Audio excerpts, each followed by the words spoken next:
What's up, everybody? Welcome to Gamescast, now episode 87, topic 2. I'm Alex. This is our conversational gaming show, a show that airs every other week, Monday, Wednesday, and Saturday, where I talk about random gaming topics. Now, if you guys watched Monday's topic, you'll know that really this Gamescast episode in general, and also really throughout the summer, I want to talk about a lot of the games that I had talked about leading into E3, and all things related to E3 that weren't there or were missed opportunities, and kind of go from there. I want to have that kind of discussion over the summer, and one of the things I talked about leading right into E3, I think I made it like a couple days right before E3 started, was a Ghost of Tsushima prediction. I said, will we get the release date? Because I had kind of talked about even earlier in videos before that about a possible Sony State of Play, that maybe we would get one during E3 to kind of take the thunder, to kind of take, everybody's eyes off of E3, even though nobody's eyes were on it, and put them on Sony's and say, and they could steal the show without even being there, basically. And one of those games I talked about, hopefully we'd be able to see,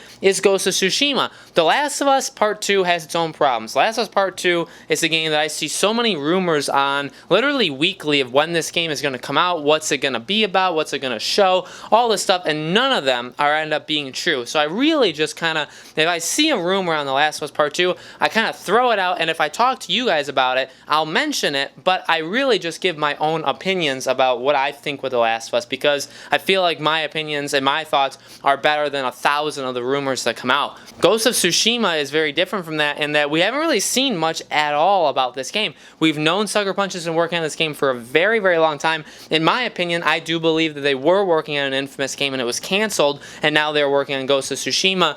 Bottom line is, we've seen this game one time, and it didn't look amazing, and it didn't look very finished, and those two things could definitely have been connected. I liked what we saw, I liked the potential, and I think Sucker Punch is a fantastic studio, and Ghost of Tsushima can be a very, very good game. It's just I didn't think it was really that far in development when we saw it at last year's E3. Sony did not participate in E3. Sony pulled out. Sony was very, very smart. Sony did not have a State of Play. Was that smart? That's debatable. E3 in general, I thought this year was absolutely awful. I thought every conference had really a terrible kind of stretch to it, and only a few things that came out of it were even worth mentioning from E3. So Sony definitely didn't miss out by going, and if they did a State of Play, they could have actually stolen the entire show, much like Nintendo. And Nintendo's Direct, I thought, was the best cohesive experience of E3. So you have Sony not doing their State of Play. That's fine. One of the things they missed out of doing a State of Play, though, is kind of updating people on The Last of Us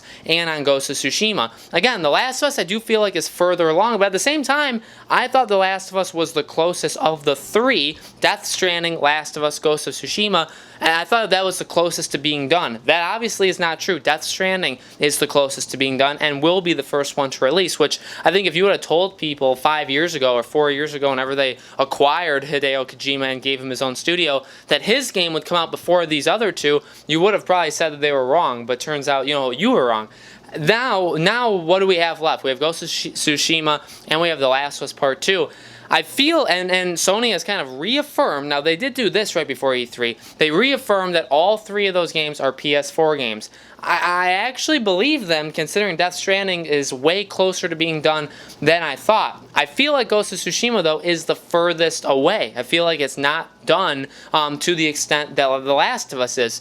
The question is, you have to think about the plan that Sony has with the PS5. You have next year coming up. You have next fall coming up, where the PS5 will come out. And I talked about this in Monday's video, so if you guys want kind of more in-depth of it, you can watch that. I talked about how any game that comes out next fall is going to have a selling problem, I think, to some, in the fact that when you go to GameStop, when you go on Amazon, when you go to Walmart, whatever, you're going to look at this game. You're going to look at Ghost of Tsushima, and is it going to have a PS4 box and a PS5 box? I know backwards compatibility will happen. I know if you buy it on PS4, you'll be able to play it on PS5, but can I buy just the base game on PS5? Now, those are questions for another day, and Tyler and I are going to be making videos on that all throughout the summer and really leading into next year, because I think it's going to be a conundrum for a lot of the games.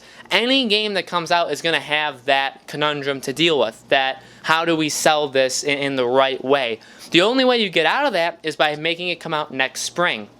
Which it seems like everybody is deciding to do that, because you see all these games that were delayed from the fall. Watch Dogs 3 was rumored. It is rumored that it was delayed. We only know a release date of March, but it was heavily rumored that it was supposed to come out in November, so that was delayed. Animal Crossing got delayed. So many games got delayed into spring of 2020 instead of the fall, and I really think a lot of those games, any game that comes out in the spring, is going to really hope and pray, publisher-wise, that the development teams can make it come out, because the longer that they take and the more that kind of cycles through June, July, August, September of 2020, the closer it gets to the next generation of consoles, which you don't really want. A game like Skull and Bones, I think, would be in heavy trouble, because like, when does that game come out? So Ghost of Tsushima, you know, can it come out close to The Last of Us Part 2? I feel like it can. I feel like it can come out within a month and a half or 2 months of The Last of Us. So if The Last of Us does come out, I know the most recent rumor was February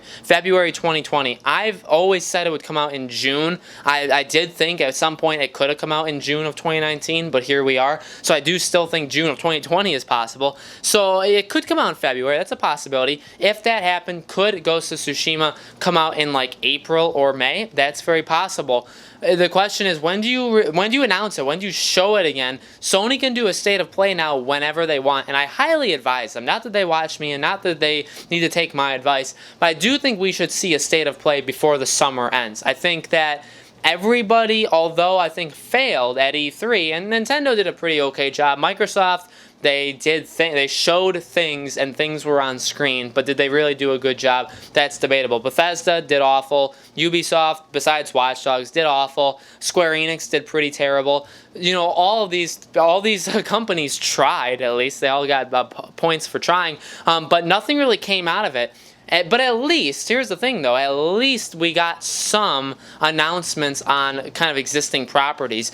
E3 this year wasn't about surprise announcements. It wasn't about games that we didn't know about that just get announced at a show floor or at a conference. It was more about learning about the games we already knew about. And while that is kind of not fun, right? We didn't really get any of those surprise things. At least we got that. Sony didn't do that. We don't know. We didn't get those updates on The Last of Us. We didn't get those updates on Ghost of Tsushima. And while those are the only ones we know about, we know Horizon Zero Dawn 2. We know Spider-Man 2. We know that God of War 2 is being... Like, we know all these games. We're not going to hear about them for a while. But we could at least get an update on The Last of Us and Ghost of Tsushima. A Sony State of Play in July or August, and having those two games and maybe like a couple other indies and smaller titles would be absolutely perfect. Show us a little bit more gameplay of both these games and give us a release date, or give us a release window. That's fine too. I think they need to do that. I don't think you can go into the fall, September, October, November, and not do that. Now, the Sony experience or PlayStation experience in December, I don't think they've confirmed if they're doing that or not this year. I know they obviously didn't do it last year.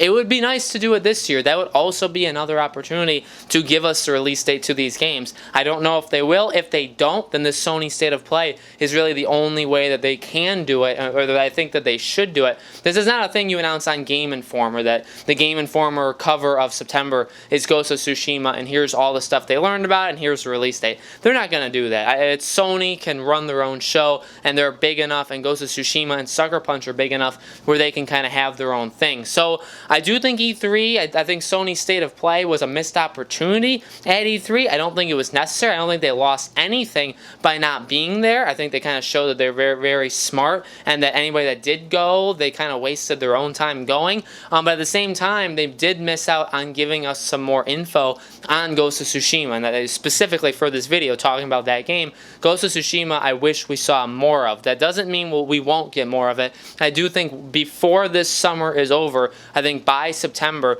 hopefully we get a Sony State of Play and they announce, here's Ghost of Tsushima, here's another long gameplay presentation from it, so we can see it. I thought the gameplay was okay last year. It didn't look smooth, it didn't look polished. It looked like very, very pre-alpha kind of footage that they kind of really worked hard I'll give them that. They worked really hard on to get it ready for E3, but I don't think the entire game was finished. I don't even think that part of the game that they showed at E3 was finished. So I would like to see where they are in that game a year later, where it stands now. But we'll see. But guys, let me know in the comments below, when do you think we're going to get a Ghost of Tsushima release date announcement? And also, when do you think this game is going to come out in general? Let me know. Make sure you guys subscribe to our YouTube channel Podcast Now. Hit that bell icon so you guys know when these videos go up. And again, I cover games basically, every single week, especially on these Gamescast episodes. So if you guys like games, if you guys like games like Ghost of Tsushima, we cover it quite often on this channel, and we will of course cover it a lot when we actually get an announcement